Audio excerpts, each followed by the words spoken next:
Okay, and this is the single quotation and the variable name is x.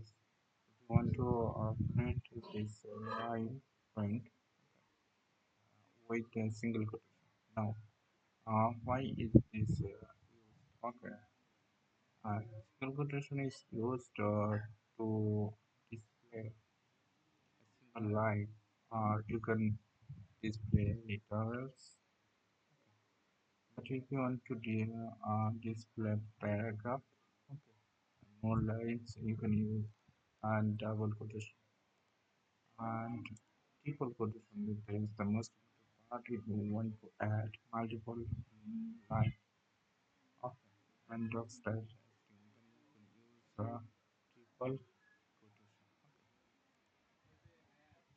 The output is single quotation and the variable name hello and the double quotation and the triple.